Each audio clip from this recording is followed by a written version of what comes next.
Hola a todos, buenos días. Esta es la última clase de estética del año 2020, la clase número 7, en donde vamos a abordar el tema de lo que se agrupa o engloba dentro del concepto de posmodernidad, y vamos a ver cómo se produce, cómo se manifiesta, digamos, ese concepto desde el punto de vista estético en esta clase. En la clase anterior hablamos de las generalidades y cómo además esas manifestaciones desde el punto de vista estético se materializan y aparecen en el contexto específico en el que nosotros vivimos y trabajamos, que es Latinoamérica, Argentina y Mendoza en particular. Bueno, lo primero que hay que establecer en relación con esta idea de posmodernidad es, bueno, ya vimos en la clase anterior un poco a qué se refiere en términos generales este concepto, esta palabra, a qué época, a qué periodo de la historia y qué características generales la constituyen desde una perspectiva más histórica o sociológica, política, geopolítica. Lo que vamos a mirar en esta clase es las categorías estéticas que se vinculan con este momento histórico.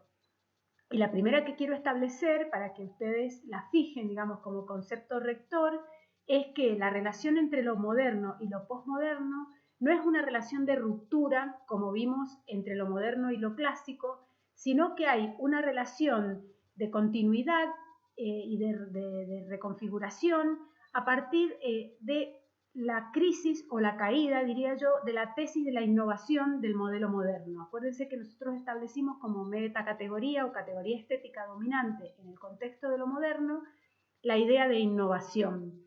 En este momento histórico relacionado con la posmodernidad o con el posmodernismo, esa es la categoría que entra en crisis. No son todas, como pasa cuando estudiamos la ruptura de lo moderno en relación con lo clásico, que fuimos estudiando de manera puntual todas las categorías estéticas del modelo clásico que el modelo moderno derriba. Acá no vamos a tener esa dinámica porque el modelo posmoderno no derriba las categorías estéticas del modelo moderno, ni tampoco las del modelo clásico, sino que lo que hace es justamente cuestionar la idea de metacategoría. La relación directa con lo moderno es que cuestiona o desarticula la idea de la innovación como metacategoría. Acuérdense que ya el modelo moderno había destronado a la belleza como metacategoría.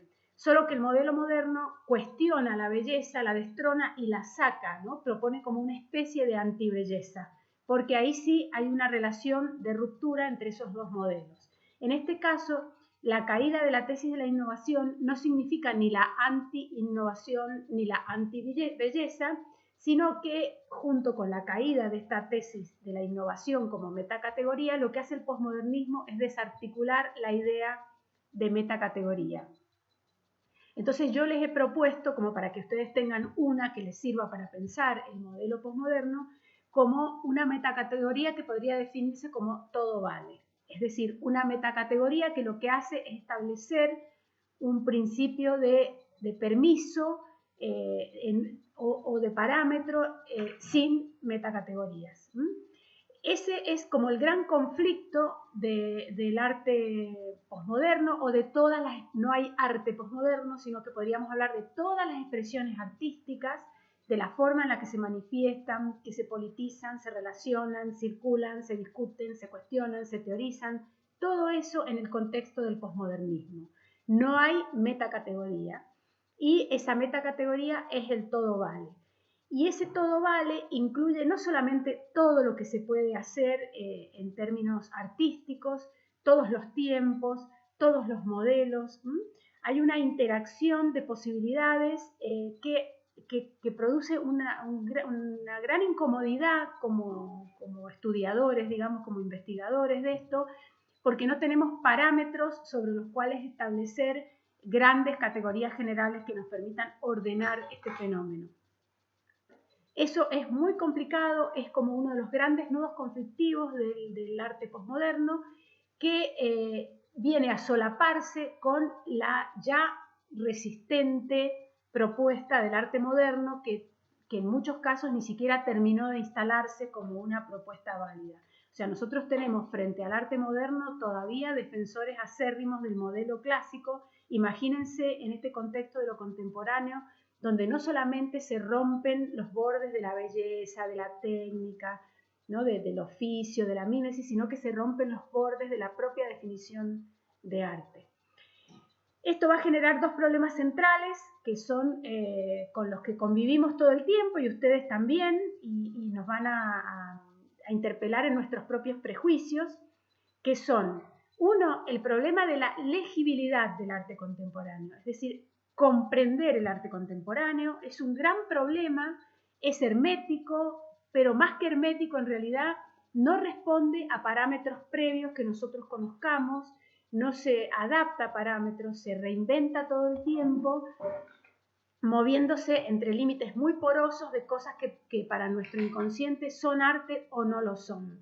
Entonces, por eso otro de los grandes problemas que les he puesto es la diferenciación entre qué es arte y qué no.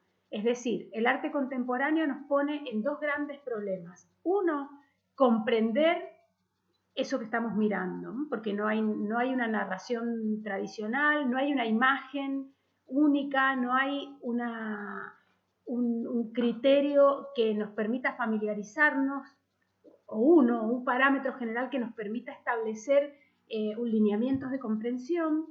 Y por otro lado, está totalmente desdibujado este borde que necesitamos tan claramente y que el público cuestiona tanto entre lo que es arte y lo que no. Ya no estamos diciendo lo feo también puede ser arte, sino que estamos diciendo todo vale, cualquier cosa puede convertirse en obra de arte. Entonces ahí es donde nos encontramos con este gran problema que se va a materializar también en otro fenómeno desde el punto de vista teórico con el que hay que convivir cuando uno estudia arte contemporáneo, y es que no hay una teoría unificada, no hay una teoría del arte que nos permita entender todo, sino que hay un conjunto de subsistemas de todo tipo, fortuitos, desconectados, localizados, efímeros, momentáneos, casuales, que hay que ir deconstruyendo, estudiando, aislando y pensando cada vez. Entonces nosotros ya no tenemos más una teoría unificada como cuando hablábamos del modelo clásico o del modelo moderno, sino que tenemos una cantidad de microexplicaciones para microacciones o para microsubsistemas que van apareciendo todo el tiempo y que lo que van haciendo es entrar en diálogo con un mundo sin parámetros generalizadores. Complicado.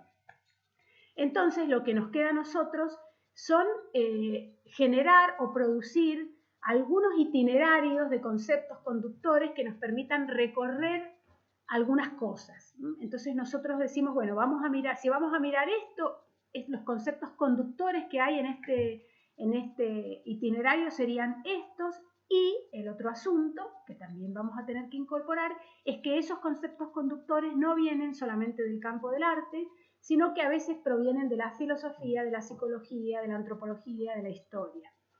Los artistas, los grupos de artistas, los conceptos que se presentan o que se ponen en escena en el mundo del arte contemporáneo no se agrupan ni por técnicas, ni por disciplinas, ni por temas, ni por parámetros estéticos, sino que hay que dilucidar cuáles son los conceptos conductores y, como les digo, son muy porosos y a veces hay grandes cantidades de manifestaciones artísticas que no tienen aparentemente nada en común, pero que ese punto en común lo podemos encontrar, o esa herramienta de análisis para agruparlo como un punto en común lo podemos encontrar en la sociología o en la filosofía, no necesariamente en las herramientas tradicionales que nos proponía el campo del arte. Eso ya impacta en otro principio con el que nos vamos a tener que acostumbrar a convivir, que es la dilución, ese borramiento, ese ablandamiento de los límites entre disciplinas. Entonces, nosotros podemos encontrar algo que puede ser pensado como una obra de arte, pero que no es una práctica propia del mundo del arte. Les pongo un ejemplo conocido para que todos lo pensemos, ¿no es cierto? La marcha de las mamás de las Madres de Plaza de Mayo, que es esa caminata circular alrededor del obelisco ese pequeño que está en el centro de la Plaza de Mayo. nosotros la podríamos mirar desde un punto de vista performático y pensar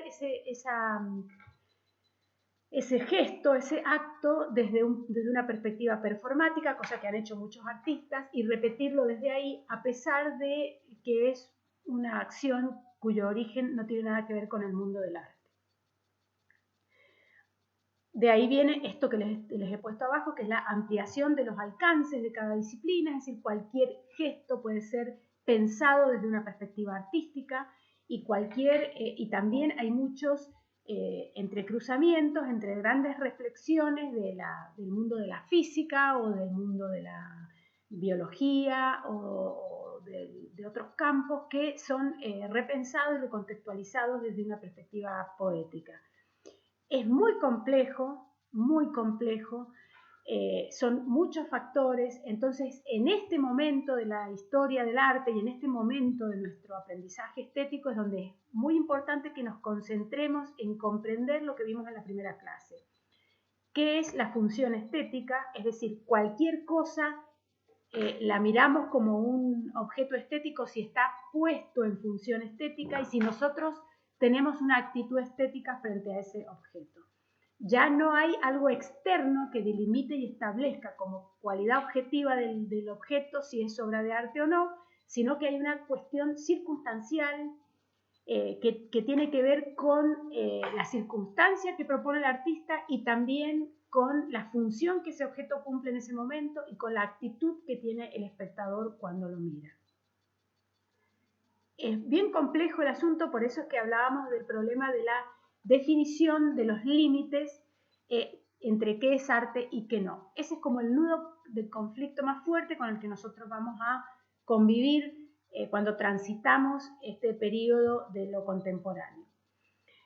Bueno, y otra cosa que les he anotado acá para que ustedes tengan en cuenta, que es la pérdida de autonomía y especificidad de la obra de arte, que es un poco esto que estamos hablando. O sea, ya la obra de arte no es una obra de arte porque este objeto es solo una obra de arte y específicamente una obra de arte, sino que necesitamos una construcción que le dé sentido. Necesitamos producir la función estética, la actitud estética, la relación y la valoración a través de dispositivos que conviertan ese objeto, que lo direccionen hacia su situación de obra de arte. No hay una definición específica, autónoma de obra de arte. Ese es otro punto con el que vamos a tener que trabajar.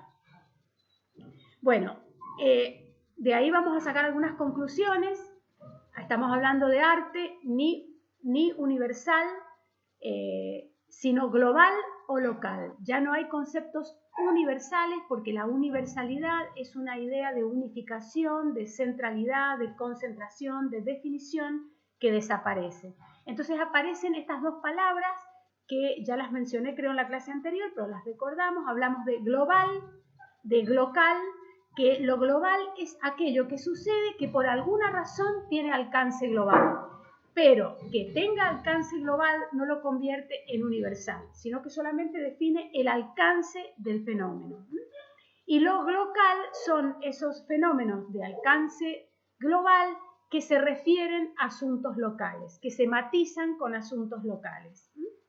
Entonces, ni lo local se convierte en universal, ni lo global se convierte en universal, sino que tiene que ver con qué tipo de fenómenos estamos hablando y qué alcance tienen esos fenómenos.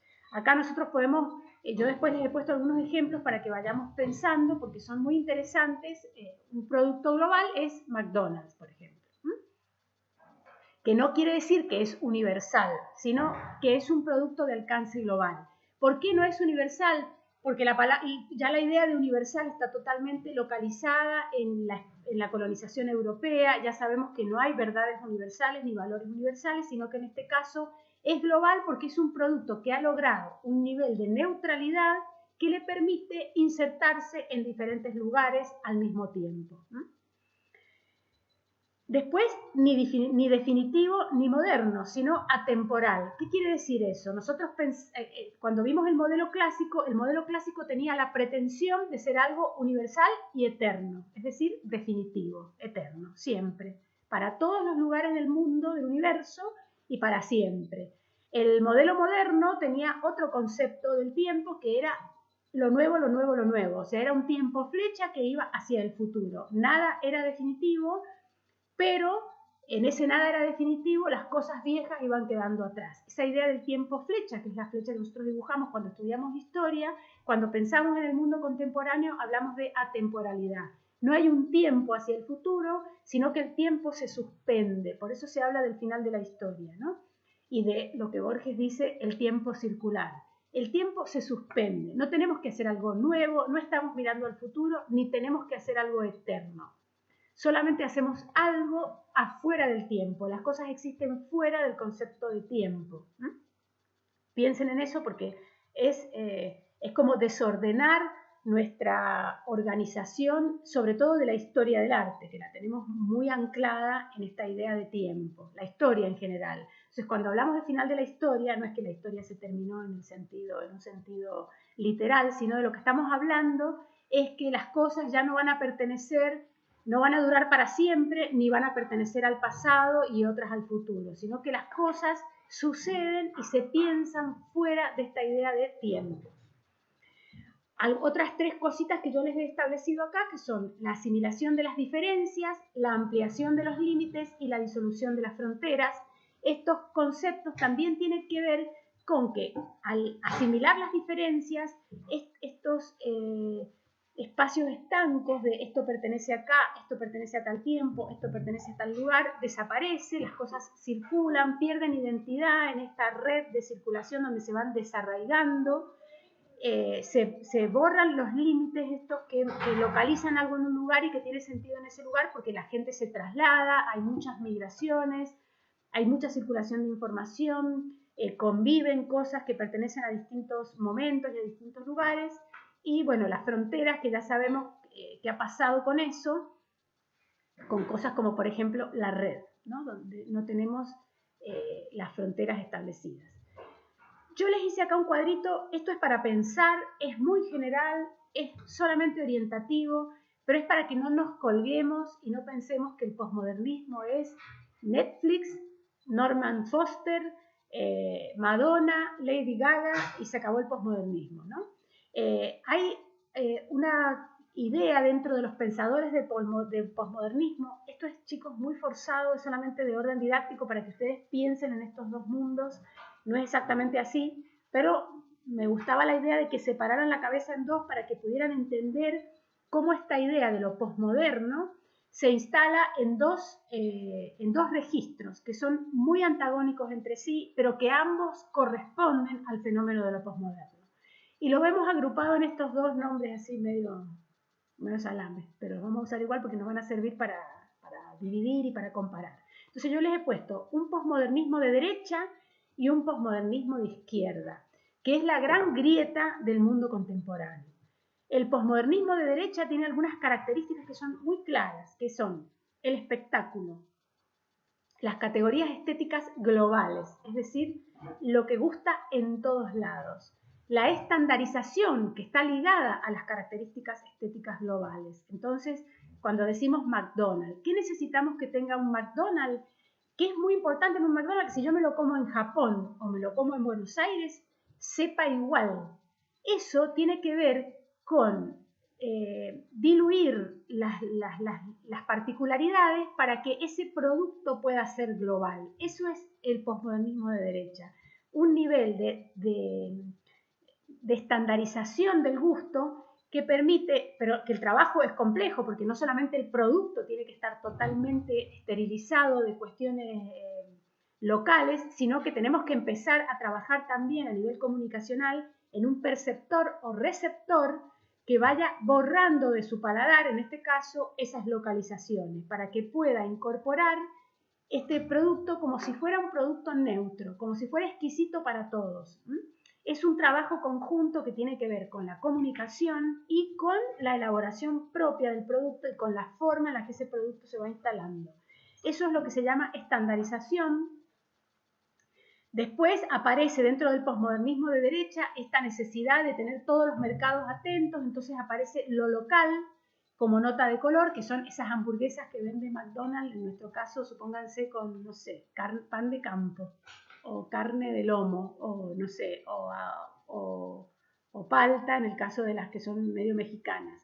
Esa nota de color típica y exótica que produce una tipificación y exotización de lo local es parte de esta idea del mercado sería lo local, de tener algo local metido en un producto que es global, ¿no? Y es como una manipulación propia del mercado que necesita, no se puede poner a ver realmente las cuestiones locales, sino que hace un trabajo de tipificación, que nosotros lo vimos cuando estudiamos Historia de la Cultura Argentina, que es muy fuerte en el contexto de lo posmoderno, que también lo pueden ver claramente en Netflix, ¿no? En estas series que se producen con costumbres de los países. Entonces uno mira el mismo formato de serie, la misma tipología, la misma calidad, la misma estructura narrativa, todo igual, pero tienen todo un toque de color de alguna cuestión local para darle como una especie de variedad encubierta a algo que está totalmente estandarizado.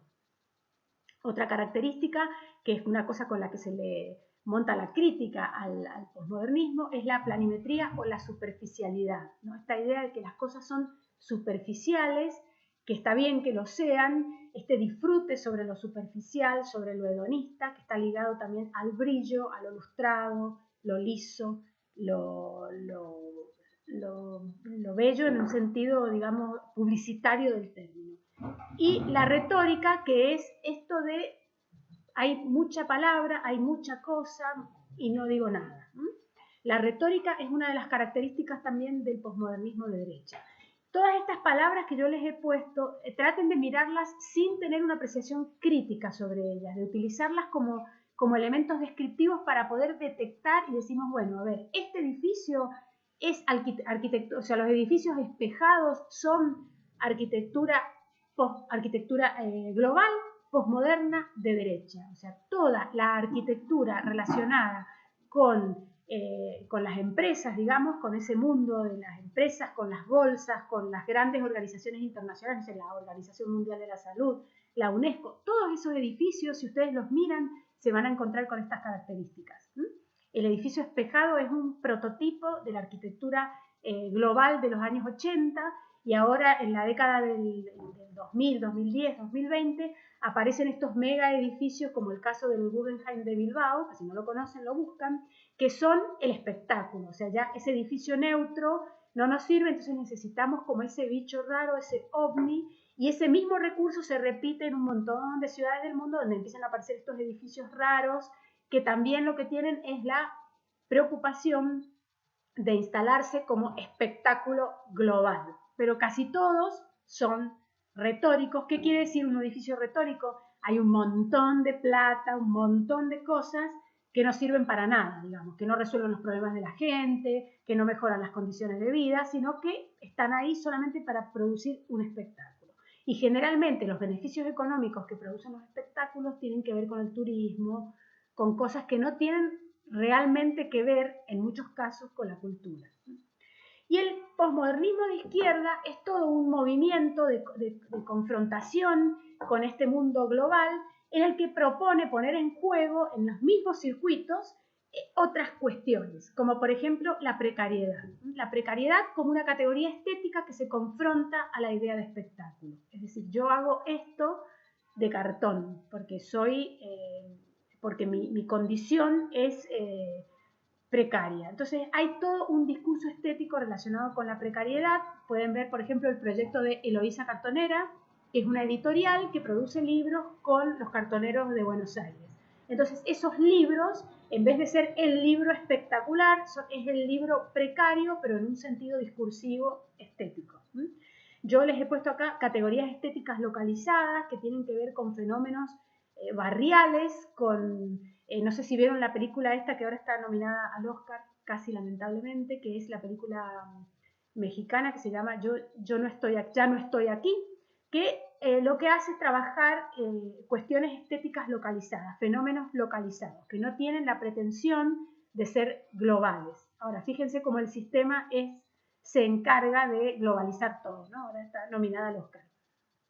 Lo peculiar, lo accidental, lo que pasa, digamos, lo que vi en la calle, lo que pasó en mi barrio, lo que pasó esta semana, aparece como algo que trata de posicionarse desde este posmodernismo de izquierda, que trata de buscar en ese mundo hiperestandarizado esa diferencia, ¿no? ¿En dónde la busco? ¿Y con qué tengo que lidiar, ¿no es cierto? Con lo que soy realmente, con la precariedad, con esa especie de patetismo que el posmodernismo de derecha mira como patetismo, que se trabaja como un discurso estético. Lo local como poética, no como tono de color, las miradas recortadas sobre fenómenos muy específicos, la introspección, la autorreferencia, lo opaco, lo pobre, lo viejo, lo poroso. Y todo eso está ligado a una idea, a la pretensión de que sí tenga discurso. Entonces ahí es donde hay todo un movimiento de arte que tiene todas estas categorías que nosotros estamos nombrando, pero que también están ligadas a un discurso casi de orden político, estético-político. Entonces, que se confronta con lo retórico, que yo les digo, ¿no? El Guggenheim de Bilbao es retórico. Si yo, Eloísa Cartonera, es discurso. Entonces, para que eso confronte, necesito encontrar como el ring en donde estas ideas confrontan, y es muy difícil porque todo eso hoy está adentro del sistema, que es la internet, ¿no? O la red, o todas estas cosas que dan vuelta, en donde en el mismo sistema aparente se debaten estos mundos encontrados. No es que hay un paracultural o un parasistema, sino que todo es el sistema, ¿no? La idea del fuera del sistema es algo que desaparece en este mundo globalizado y desdibujado en sus estructuras tradicionales. Yo les hice una selección muy forzada y muy pequeña con la intención de dejarles, junto con la selección, una bibliografía para que ustedes puedan consultar si a alguno le interesa el tema, y en cada una de estos itinerarios conceptuales, como les puse al principio, hay una bibliografía y hay una idea central sobre la que ustedes pueden indagar si a alguno le interesa, ¿no? Entonces vamos a ir rápidamente para no aburrirlos. Les anoté acá este concepto que es la estética del aparecer. La estética del aparecer lo que pone el acento es en el aparecer momentáneo de las cosas y en esta situación que se genera en esa aparición. Es decir, la cosa no es nada, solo aparece acá diciendo esto o haciendo que pase esto.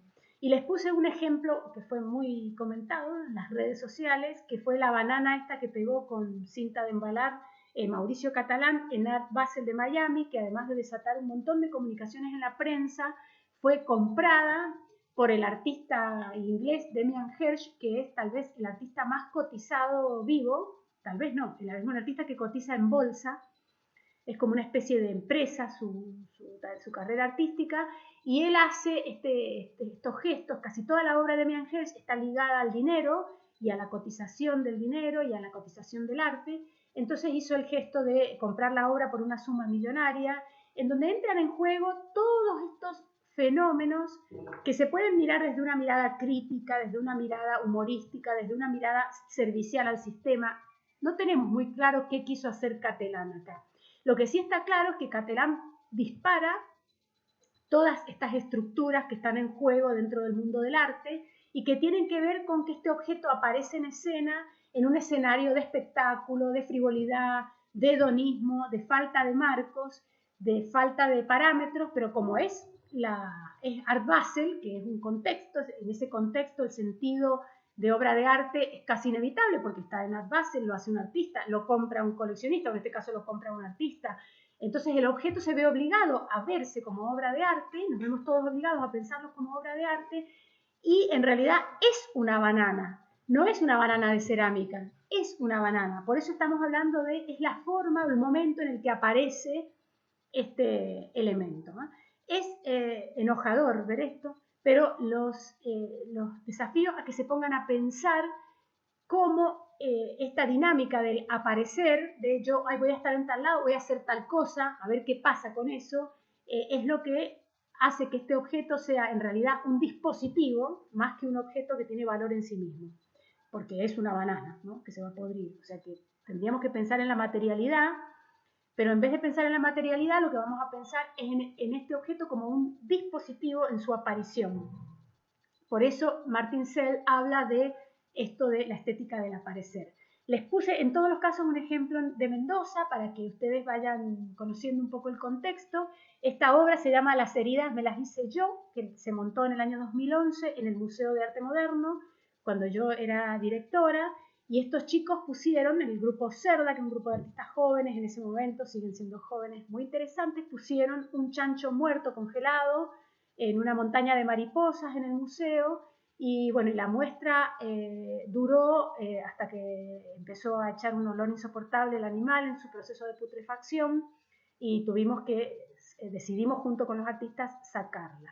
Entonces, esta también es una propuesta de estética del aparecer, tenía que ver con esto de tirarle margaritas a los chanchos, había una cita bíblica en la muestra, pero en realidad lo que hace es producirle al espectador que entra al museo un proceso de extrañamiento extremo, ¿no?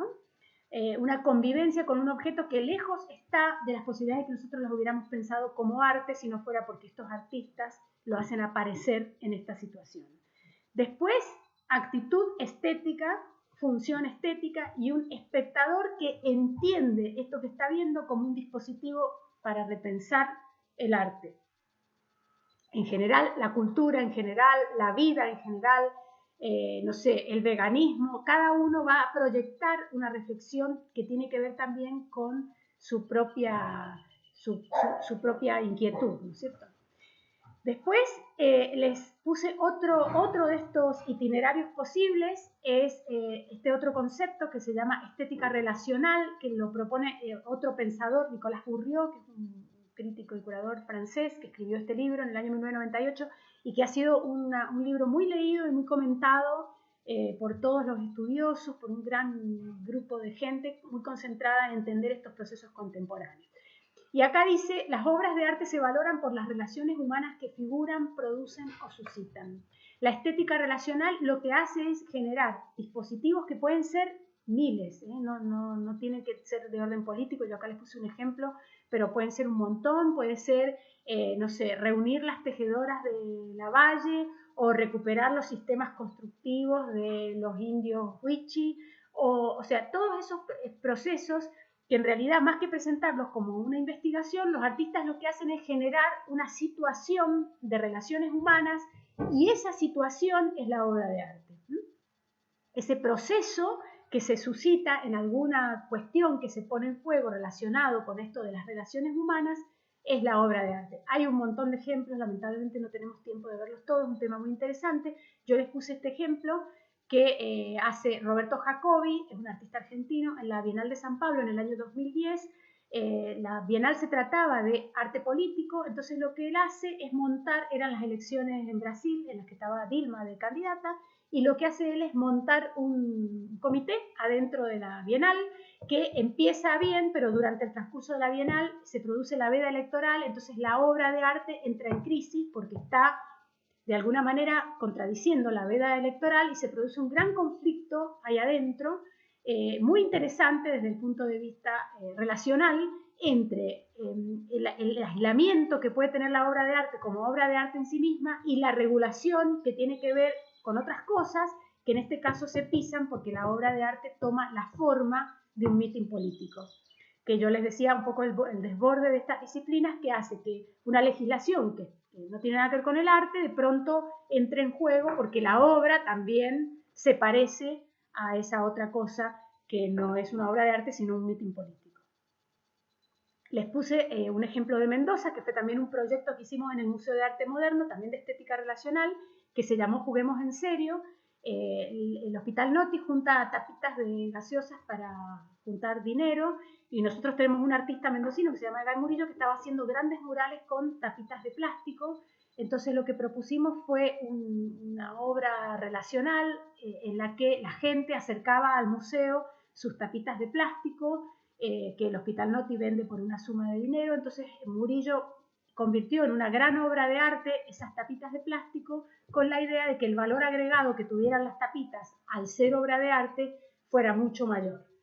Entonces el gesto del artista en relación con toda esta red de cosas y le donó la obra al Hospital Noti de las tapitas de plástico para que el hospital las subastara. Ese proceso también es una obra relacional y lo que pone en juego son las relaciones humanas que se establecen y otras cosas también, porque también era como un testeo si realmente la obra de arte le iba a aportar valor o no, o si era más difícil vender la obra que las tapitas en bolsa. Entonces empieza también a generar una serie de reflexiones que tienen que ver con las cosas que se disparan alrededor de la obra de arte, que no necesariamente tienen que ver con que si la obra es bella o es fea, si está bien hecha o mal hecha, si es obra de arte o no, si es innovadora o no, sino que son otros fenómenos los que entran en juego, teniendo en cuenta esto que yo les mencionaba al principio. Otro recorrido, digamos, itinerario conceptual está ligado, también establecido por Nicolás Bourriaud en otro libro que se llama Radicante, que lo que hace él desarrolla en ese texto el problema de habla de lo nómade, de las migraciones, de los lugares por los que circulan los artistas, de la simultaneidad de culturas que conviven, de todas estas cuestiones que tienen que ver con el mundo contemporáneo, que han desdibujado la tradición, que ya no se puede hablar de tradición, de localía, de territorio, sino más bien de este multiculturalismo y esta falta de parámetros también de ese orden. Es muy interesante el libro, él habla sobre cómo se van construyendo y deconstruyendo las tradiciones, borrando, desdibujando, desfigurando, tomando diferentes sentidos, depende de los lugares en los que se dan. Yo les puse de ejemplo acá una artista que se llama Francis Alice, que trabaja este tema de las migraciones. Él vive en 3 lugares diferentes, entonces lo que hace es ver qué pasa con su vida y con su situación de artista y con su obra en esos 3 lugares diferentes por los que circula todo el tiempo. Y les puse de ejemplo un artista de Mendoza también, que he tratado de encontrar en todos los casos, que se llama Mauricio Poblete. Es un artista joven también, que pone en el escenario varias de sus cuestiones. Él es un artista boliviano, un chico boliviano radicado en Mendoza o de origen boliviano, que además es gay. Entonces ha creado este personaje performático en el que él se disfraza de mujer, pero se disfraza de la chola, ¿no? Entonces trabaja su identidad sexual, su anti-identidad sexual, pero también su identidad cultural, y hace como un juego en el que va corriendo esos bordes todo el tiempo, y lo que va poniendo en juego es esta nueva situación de su origen, de su sexualidad, de su localización, de su deslocalización en diferentes espacios de búsqueda, ¿no? de luchas. Otro itinerario conceptual que les he puesto junto con el libro es estética del disenso, que es un concepto que desarrolla Jacques Rancière, y lo que él propone es el arte como emancipación. Es decir, el arte no es ni la belleza, ni la innovación, ni la tradición, ni la localización, ni la técnica, sino que el arte es solamente una herramienta que usa el hombre para emanciparse de las cuestiones de las que quiere emanciparse. Entonces, sí, es casi como un arte político, pero en realidad trasciende lo político porque plantea la emancipación desde muchos terrenos que no son estrictamente políticos. Les he puesto acá una obra de León Ferrari del año 2000 que se llama Infierno, y es esta jaulita donde están metidos todos los santitos y tenemos los 4 diablos ahí. Fíjense, en este caso es un objeto que produce el León Ferrari con cosas que ha comprado, o sea, no hay técnica, no hay nada de eso, no hay belleza, ni hay fealdad, sino que solamente hay un mensaje claro en el que el artista construye estos dispositivos, acuérdense de ese término, para pensar en la emancipación. En este caso, de las cuestiones religiosas, pero se puede construir cualquier cosa relacionada con la emancipación. Es complejo todo esto. Si quieren, después haremos una clase, porque ¿qué pasa?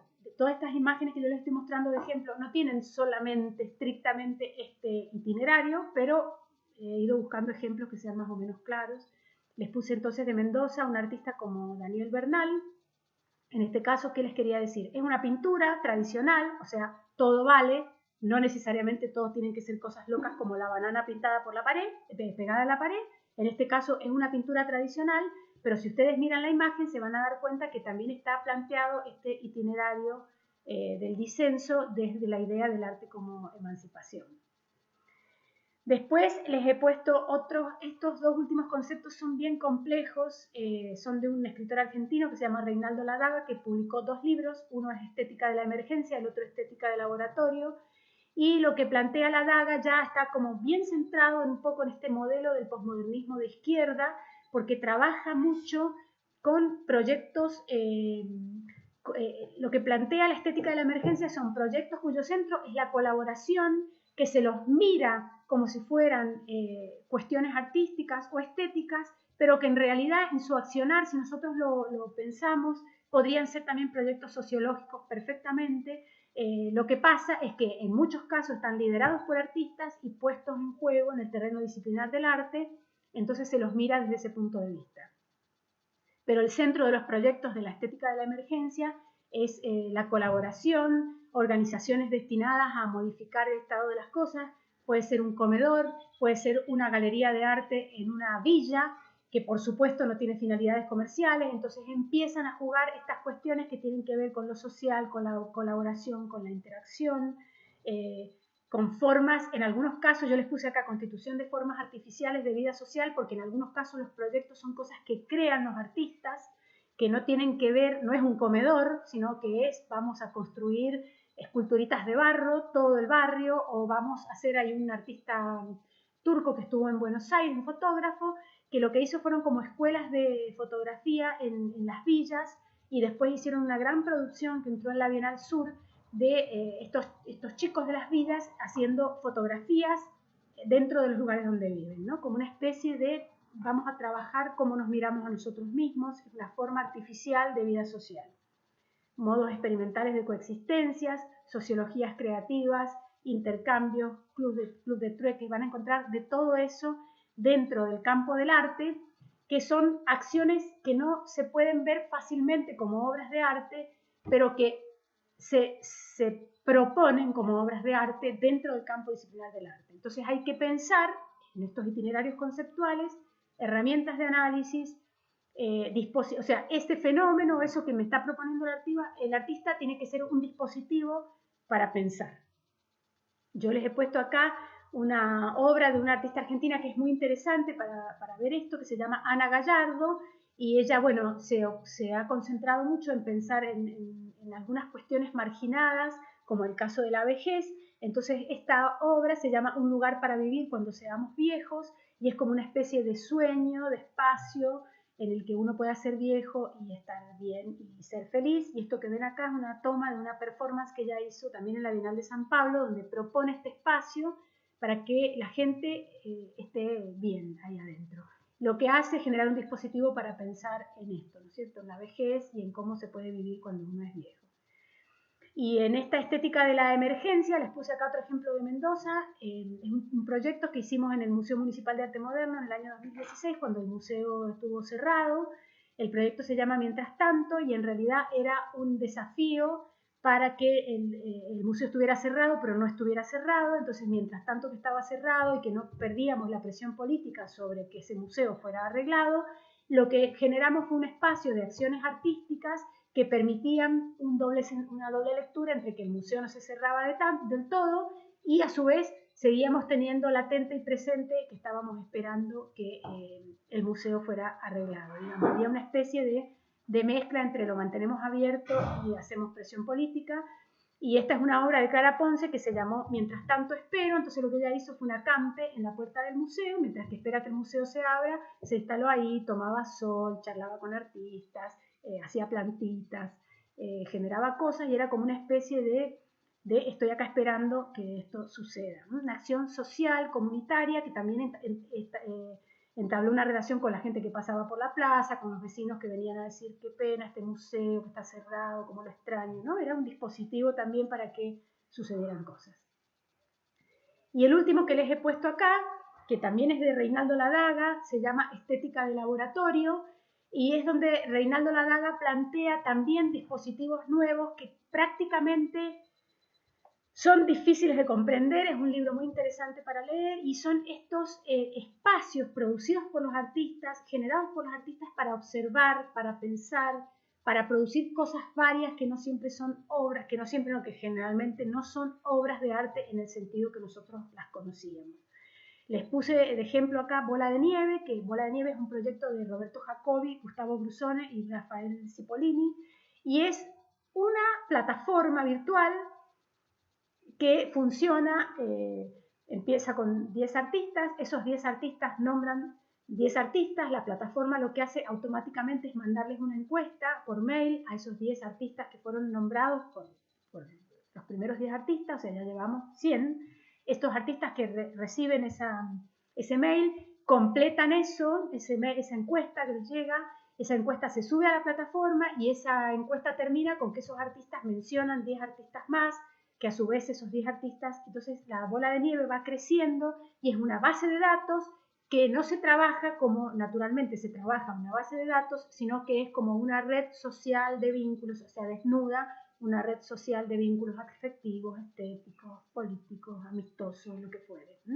Es como hablar, es como una red de conexiones. Entonces tiene el formato de una base de datos, pero tiene la verdad sola de la vinculación entre artistas. No hay otro proceso más que la vinculación entre artistas. Entonces es como un laboratorio de ejercicio entre qué pasa con estos procesos de vinculación. No es Wikipedia, no es una enciclopedia, pero es súper útil. Uno encuentra un montón de información en bola de nieve, entonces es una mezcla, un laboratorio de construcción de conocimiento. Interesante para que visiten. Bueno, y les puse un ejemplo de Mendoza que he tratado en todos los casos para que vayamos conociendo. Les puse, este es un proyecto de Rodrigo Etem, que es un artista mendocino, también joven, que se llama Etem, que es su apellido, y es una sigla que dice Escuela Técnica de Esbatimiento Mendoza 2017. Es una escuela apócrifa. Nosotros, si entran en la página, van a encontrar un montón de tutoriales donde él enseña a hacer cosas inútiles o no, y donde lo que hace Rodrigo también es proponer, hay un apartado de la escuela de la técnica que se llama artistas que no saben que son artistas. Entonces lo que hace él es mostrar cosas que él ve como obra de arte, pero que la persona que las hace no las piensa como obra de arte, ¿no? También es como un dispositivo de diálogo entre cuestiones comunitarias, entre esta escuela, las cosas que él enseña. Ahora hace poquito hice una muestra en San Juan donde había algunos de estos tutoriales y es muy interesante porque él ha compartido gente que ha ido a la muestra y que le escribe diciendo hice el experimento, no me salió o me salió, qué bueno, qué divertido, ¿no? Entonces es como una escuela apócrifa que por supuesto es un dispositivo para pensar, entre otras cosas, la escuela también y las cosas que aprendemos, para pensar YouTube, para pensar los tutoriales, para pensar un montón de cosas. Bueno, esta clase que se ha hecho un poco larga, sé que es muy complejo el tema, si les parece nos comunicamos y tenemos una reunión, pero me interesaba que tuvieran algunas puntas para pensar y para que se les metiera un poco en la cabeza y divagaran un poco en esta idea de que lo que estamos mirando en el terreno del arte, no un objeto ni una obra, sino todo lo que sucede en el terreno del arte, así sea una banana, está puesto ahí como un dispositivo para pensar cosas y para ir recorriendo diferentes itinerarios conceptuales que propone este mundo contemporáneo en el que convive de todo, en el que todo sucede en el sistema y donde todos estos debates se dan dentro de este sistema que además sabemos tiene una enorme desnivelación de poder económico y político. Entonces todo esto sucede dentro de una red en donde las cosas se debaten sentido. Visibilidad, discusión, horizontalidad, verticalidad, todo está en debate dentro del mismo paquete. Con esta clase vamos a cerrar la estética del año 2020 en el contexto de la pandemia y yo les voy a mandar, además del material que ya les he mandado, un instructivo para que ustedes preparen un trabajo final que va a ser el examen. Espero que hayan disfrutado las clases y cualquier consulta, por supuesto, estaré disponible para que me escriban o me llamen por teléfono, me manden un WhatsApp, lo que sea. Espero que el año que viene nos veamos y nos saludemos. No vamos a pasar por la experiencia de compartir nuestras clases, pero sigo a disposición de ustedes para lo que necesiten o si tienen curiosidad con algo, me consultan. Nos vemos. A ver.